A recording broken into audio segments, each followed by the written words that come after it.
এই মাছের ঝোল করছি, তেলাপিয়া মাছের। মাছটা ভাজা হয়ে গেছে, মাছটা খুব ভালো টাটকা। তো বর সেদিন কি করেছিলাম,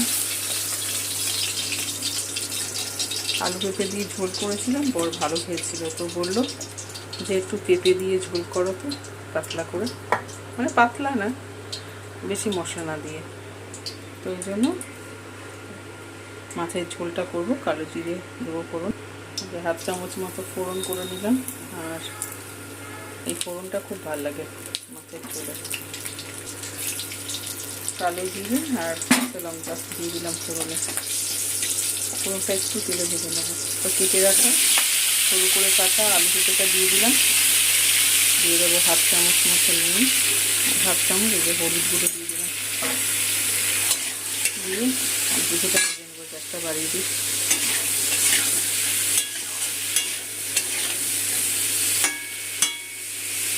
ভেজে নেবো, তাহলে টেস্টটা ভালো হবে।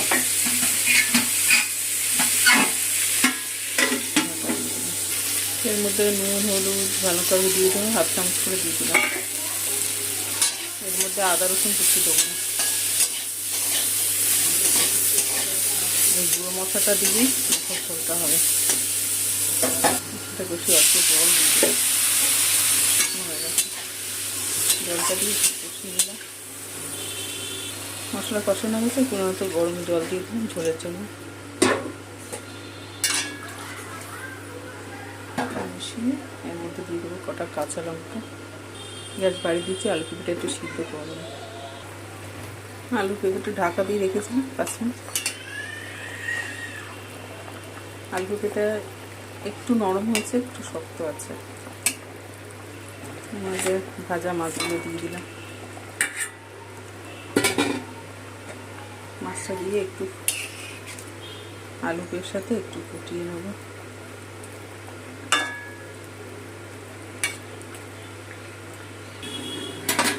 ঢাকা দিয়ে একটু মাছের ঝোলটা ফুটিয়ে নিয়েছি।